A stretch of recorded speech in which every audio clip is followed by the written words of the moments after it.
Hello guys, welcome to our channel. आज हम start करेंगे प्रैक्टिस ऑफ मेडिसिन का दोनों इम्पोर्टेंट टॉपिक के बारे में, जिसमें आज हम सीखेंगे नेफ्रोटिक सिंड्रोम एंड ग्लोमेरुलोनेफ्राइटिस के बारे में। एंड लास्ट एंड में हम लोग डिस्कस करेंगे नेफ्रोटिक सिंड्रोम और नेफ्राइटिक सिंड्रोम के अंदर क्या डिफरेंशिएट है। ये आपको एग्ज़ाम में 20 मार्क्स क्वेश्चन में पूछ सकते हैं। ठीक है, चलिए। तो नेफ्रोटिक सिंड्रोम क्या है? Nephrotic syndrome is defined as proteinuria or more than 3 gram per day due to the glomerular disorder accompanied by hypoalbuminemia and edema। मतलब नेफ्रोटिक सिंड्रोम किस लिए होता है? मेनली प्रोटीनूरिया के वजह से हो सकता है। ठीक है, प्रोटीनूरिया मतलब प्रोटीन लॉस होना। तो प्रोटीन किस अमाउंट में लॉस हो सकता है? 3 ग्राम पर डे। 3 ग्राम पर डे जब उससे ज़्यादा प्रोटीन लॉस होगा तब हम लोग बोल सकते हैं जो नेफ्रोटिक सिंड्रोम का सिचुएशन हो सकता है। उसके साथ और क्या क्या सिम्टम्स देखने को मिलेगा नेफ्रोटिक सिंड्रोम में? हाइपो एल्बुमिनीमिया, मतलब एल्बुमिन का अमाउंट भी कम होगा, एंड ईडिमा की फॉर्मेशन होगा। ठीक है, तो जो नेफ्रोटिक सिंड्रोम होता है वो क्यों होता है, इसका पीछे क्या क्या रीज़न हो सकता है? तो मेन जो रीज़न हो सकता है ये है इडियोपैथिक और प्राइमरी नेफ्रोटिक सिंड्रोम। मतलब प्राइमरी स्टेज में क्या क्या रीज़न हो सकता है? फर्स्ट आते हैं हम लोग मिनिमल चेंज डिजीज़। ये मेनली होता है जो चिल्ड्रन लोग हैं उसके होता है जो मिनिमल चेंज डिजीज़। ठीक है, फिर आता है हम लोग फोकल सेगमेंटल ग्लोमेरुलोस्क्लेरोसिस FSGS। हम आते हैं membranous nephropathy, membranoproliferative glomerulonephritis and other proliferative and sclerosing glomerulonephritis. तो ये आपको याद रखना होगा, ये होता है प्राइमरी नेफ्रोटिक सिंड्रोम का कॉज। तो क्या क्या है? Minimal change disease, focal segmental glomerulosclerosis FSGS, membranous nephropathy and membranoproliferative glomerulonephritis. And उसके साथ अदर कोई भी प्रोलिफरेशन होगा और कोई भी ग्लोमेरुलोनेफ्राइटिस होगा वो हम डिस्कस करेंगे। फिर आते हैं सेकेंडरी टाइप नेफ्रोटिक सिंड्रोम। क्या क्या कॉज हो सकता है जिसमें सेकेंडरी टाइप नेफ्रोटिक सिंड्रोम हो सकता है? वो क्या होता है? मेनली कोई भी डिजीज़ हो, जैसे डायबिटीज़ मेलाइटस हो। ठीक है, उसके साथ एसएलई और अदर कोलाजन डिजीज़, कोई भी वायरल इन्फेक्शंस। ठीक है, एमाइलोइडोसिस हो सकता है, कोई भी इन्फेक्शंस हम बोला था viral infections like bacterial infections भी हो सकते हैं, post streptococcal, hepatitis B virus, hepatitis C, HIV virus, इसका इन्फेक्शंस में भी हो सकता है। कोई भी ड्रग यूज़ करने के वजह से हो सकता है। ड्रग मतलब non steroidal drug, lithium, street heroin, ऐसे ड्रग यूज़ करने से वजह से हो सकता है। कोई भी मैलिग्नेंसी केस में हो सकता है। ठीक है, प्रेगनेंसी रिलेटेड कोई भी डिसऑर्डर है तब हो सकता है, एंड मैसिव ओबेसिटी के वजह से और स्लीप एपनिया ना होने के वजह से हो सकता है। ठीक है, अभी ये जो पैथोफिजियोलॉजी है, क्यों होता है, कैसे होता है, मेनली नेफ्रोटिक सिंड्रोम कैसे होता है? तो नेफ्रोटिक सिंड्रोम का मेन चीज़ क्या है? बहुत ज़्यादा प्रोटीन लॉस होगा, प्रोटीन यूरिया का कंडीशन क्रिएट होगा, एंड हाइपो एल्बुमिनिया, एल्बुमिन भी लॉस होगा, एंड उसके साथ पेरिफेरल पोर्शंस में इडिमा की फॉर्मेशन होगा। तो प्रोटीन यूरिया क्यों होता है? प्रोटीन यूरिया होता है जब जो ग्लोमेरुलर कैपिलरी है उसमें जो एंडोथेलियल सेल है, तो उसमें एंडोथेलियल सेल क्या क्रिएट करता है? वो तो मेनली एंडोथेलियल का जो बेसमेंट मेम्ब्रेन है उसमें, ग्लोमेरुलर का जो बेसमेंट मेम्ब्रेन है उसमें एंडोथेलियल सेल रहते हैं। ठीक है, जब प्रोटीन यूरिया होता है तब उसमें तो एक डैमेज हो सकता है। ठीक है, तो क्या होता, जो जो एंडोथेलियल सेल है ना वो प्रोटीन को फिल्टर नहीं कर पाते। ठीक है, तब क्या फॉर्मेशन होगा? प्रोटीन तो निकल जाएगा, एंड तब क्या होगा? Hypoalbuminaemia. क्यों होगा? Due to urinary protein loss. जब यूरिन से प्रोटीन बहुत ज़्यादा लॉस हो रहा है, प्रोटीन यूरिया का कंडीशंस हो रहा है, तब क्या, एल्बुमिन भी एक प्रोटीन है, तो तब बॉडी के अंदर हाइपो एल्बुमिनिया, मतलब एल्बुमिन भी कंटेंट भी कम होने लगा गया। ठीक है, catabolism filter albumin by proximal tubule as well as the redistribution of the albumin within the body also contribute to albuminemia। फिर आते हैं हम लोग ईडिमा। ईडिमा का फॉर्मेशंस भी होता है। क्यों होता है? इसके पीछे दोनों रीज़न है। एक होता है salt and water retentions in nephrotic syndrome. ठीक है, ठीक से सॉल्ट एंड वाटर रिटेंशन नहीं हो रहा है तो तब आपको क्या नेफ्रोटिक सिंड्रोम देखने को मिलेगा। फिर आते हैं और एक क्या, प्रोटीनूरिया के वजह से भी इडिमा का फॉर्मेशन होगा, क्योंकि जो प्रोटीनूरिया की वजह से हाइपोएल्बुमिनिया का फॉर्मेशन होगा, उसके बाद क्या होगा, दोनों को चीज़ जो बॉडी के अंदर जो ऑन्कोटिक प्रेशर रहता है ना, वो तो ठीक से नहीं मेंटेन होगा, क्योंकि हाइपोएल्बुमिनिया हो रहा है। तब क्या होगा, जो बॉडी का जो डिपेंडेंट पार्ट है उसमें अंदर इंटरस्टिशियल टिश्यू फ्लूइड आ जाएगा, फिर क्या होगा, इडिमा का फॉर्मेशन होगा। ठीक है, तब आते हैं हम लोग जो एग्ज़ाम में इम्पोर्टेंट है, वो होता है क्लिनिकल फीचर्स। क्या क्या क्लिनिकल फीचर्स हम लोग नेफ्रोटिक सिंड्रोम में देख सकते हैं। तो हम पहले भी बोल चुके हैं, जो नेफ्रोटिक सिंड्रोम है वो मेनली कोई भी एज में हो सकता है, बट मेनली जो होता है वो चिल्ड्रन के होता है, जब उसका एज 1.5 से 4 साल के अंदर होगा। ठीक है, फिर आते हैं हम लोग पेरिफेरल इडिमा देखने को मिलता है। ठीक है, वो mainly hallmark of nephrotic syndrome, मतलब जिसका नेफ्रोटिक सिंड्रोम होगा उसका पेरिफेरल इडिमा होना कॉन्फर्म है। बट पेरिफेरल इडिमा इनिशियली भी नहीं होता। फर्स्ट क्या होता है, लोअर एक्सट्रीमिटीज़ में इडिमा का फॉर्मेशन होता है, फार्दर वो क्या होता है, जनरलाइज्ड, और सही जगह में वो जो इडिमा है उसका फॉर्मेशन हो जाता है। फिर आते हैं हम लोग अर्ली मॉर्निंग फेशियल पाफनेस, एंड कहाँ पे देखने को मिलेगा, मेनली क्यों होता है, मेनली जो पाफनेस देखने को मिलेगा वो मेनली जनरलाइज्ड इडिमा की वजह से भी हो सकता है। ठीक है, डिप्सनिया लाइक कंडीशंस क्रिएट होगा, एसाइटिस भी फॉर्मेशन होगा, एंड पेशेंट का prone to infections due to loss of immunoglobin and complements to urine, मतलब पेशेंट का जो इम्यूनिटी लेवल है वो भी कम होने का लगेगा, एंड उसके वजह से वो हर बार बहुत थोड़ा सा वजह से भी वो उसका इन्फेक्शंस होगा। ठीक है,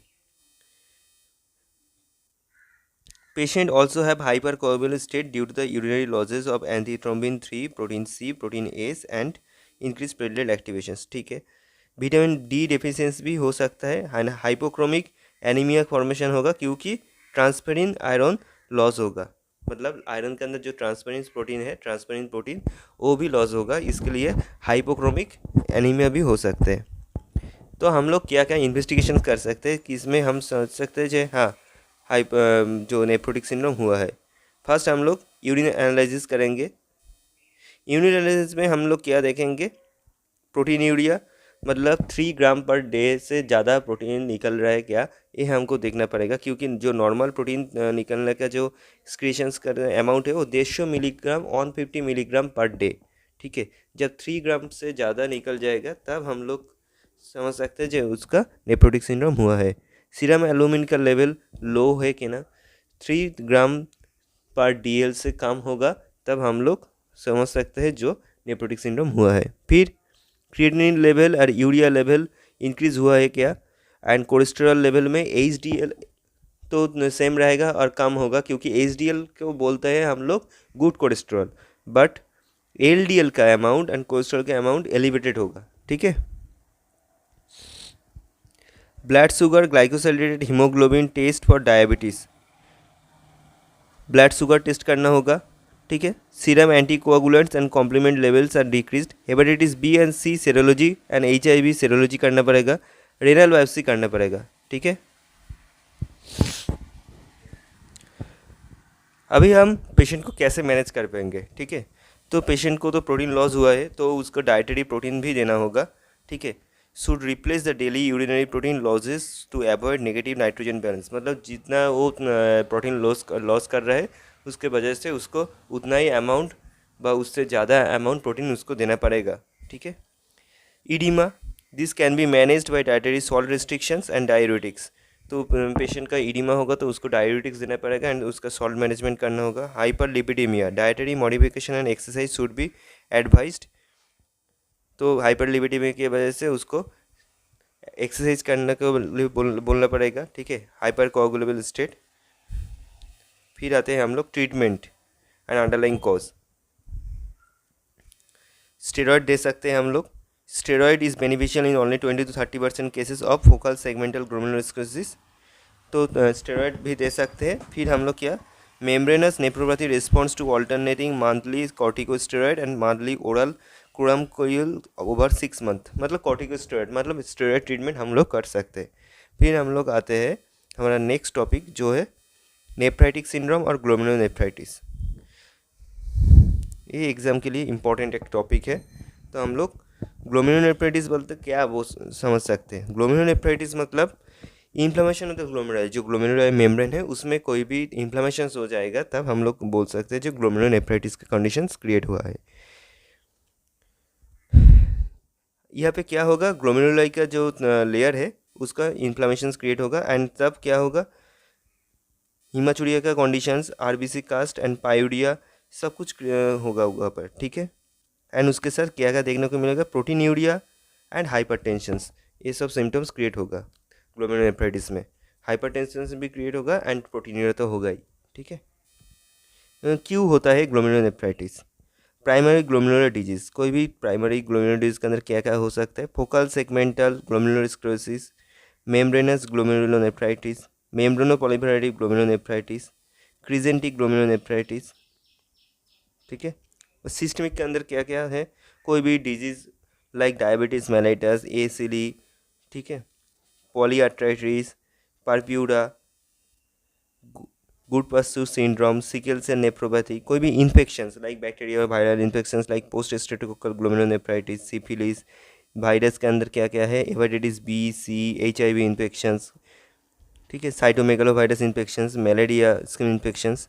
उसके साथ क्या क्या और क्या क्या कॉज हो सकते हैं, मैलिग्नेंसी, इक्लम्सिया, सिकनेस, कोई भी ड्रग इंड्यूस करने के वजह से भी हो सकता है।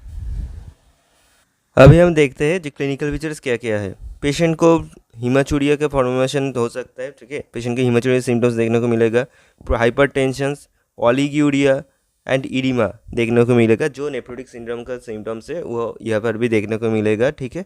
उसके साथ फर्स्ट इडिमा कहाँ पर देखने को मिलेगा, बॉडी पार्ट्स में, लोअर टिश्यू टेंशंस में एंड स्क्रोटल रीजियन में इडिमा देखने को मिलेगा, ठीक है, ये इंपॉर्टेंट है, स्क्रोटल रीजियन में इडिमा देखने को मिलेगा। उसके साथ प्रोटीनयूरिया तो देखने को मिलेगा। इन्वेस्टिगेशन में क्या क्या करेंगे हम, यूरिन एनालिसिस करना पड़ेगा, देखना पड़ेगा वहाँ पर कोई भी आरबीसी कास्ट और डब्ल्यूबीसी कुछ है कि नहीं। फिर हम लोग क्या करेगा, anti GBM antibody levels elevated हो गया क्या देखने का पड़ेगा, ठीक है। फिर हेपेटाइटिस सेरोलॉजी करना पड़ेगा, रेनल अल्ट्रासाउंड करना पड़ेगा, रेनल बायोप्सी करना पड़ेगा, ठीक है। क्योंकि जो पैथोफिजियोलॉजी है, क्यों होता है ग्लोमेरुलोनेफ्राइटिस सिंड्रोम बने ग्लोमेरुलोनेफ्राइटिस क्यों होता है, मेनली जो एंटीबॉडी और इम्यून बॉडी है वो ग्लोमेरुलर जो बेसमेंट मेम्ब्रेन है वहाँ पर डिपोजिट हो जाता है, इसलिए वहाँ पर एक इन्फ्लामेशन का कंडीशन क्रिएट होता है। इसलिए हमको एंटीबॉडी एंटी जीबीएम टेस्ट करना पड़ेगा। ट्रीटमेंट में हम क्या क्या दे सकते हैं, steroid, high dose and cytotoxic drug, plasmapheresis can be use, good first to disease, temporary measure, ठीक है। तो हम लोग स्टेरॉइड यूज़ कर सकते हैं, साइटोटॉक्सिक ड्रग यूज़ कर सकते हैं। अब आते हैं मोस्ट इंपॉर्टेंट क्वेश्चन, जो नेफ्राइटिक सिंड्रोम और नेफ्रोटिक सिंड्रोम के अंदर डिफरेंशिएट कैसे करेगा। तो जब प्रोटीनयूरिया का बात होता है तो प्रोटीनयूरिया नेफ्रोटिक सिंड्रोम में मैसिव होता है एंड नेफ्राइटिक सिंड्रोम में मॉडरेट, मतलब इसमें नेफ्रोटिक सिंड्रोम में 3 ग्राम से ज़्यादा प्रोटीन लॉस होगा एंड नेफ्राइटिक सिंड्रोम में 2 ग्राम से ज़्यादा कम होगा, ठीक है। हीमाचूरिया नेफ्रोटिक सिंड्रोम में नहीं होता है बट नेफ्राइटिक सिंड्रोम में हीमाचूरिया होता है। RBC cast in urine nephrotic syndrome में नहीं है, नेफ्राइटिक सिंड्रोम में है। हाइपोएल्बुमिनीमिया नेफ्रोटिक सिंड्रोम में प्रेजेंट बट नेफ्राइटिक सिंड्रोम में उतना ज़्यादा प्रेजेंट नहीं है। जनरलाइज्ड एडिमा दोनों में प्रेजेंट है बट नेफ्राइटिक सिंड्रोम में कम हो, ठीक है। हाइपरलिपिडीमिया, हाइपरलिपिड्यूरिया नेफ्रोटिक सिंड्रोम में प्रेजेंट बट नेफ्राइटिक सिंड्रोम में प्रेजेंट नहीं है। हाइपरटेंशन तो नेफ्रोटिक सिंड्रोम में एब्सेंट बट यहाँ पे present. Urea and creatinine level nephrotic syndrome में मेनली नॉर्मल रहेगा बट नेफ्राइटिक सिंड्रोम में कभी कभी इंक्रीज हो जाता है, ठीक है। Please like, share and subscribe our channel and join for more medicine lecture. Thank you.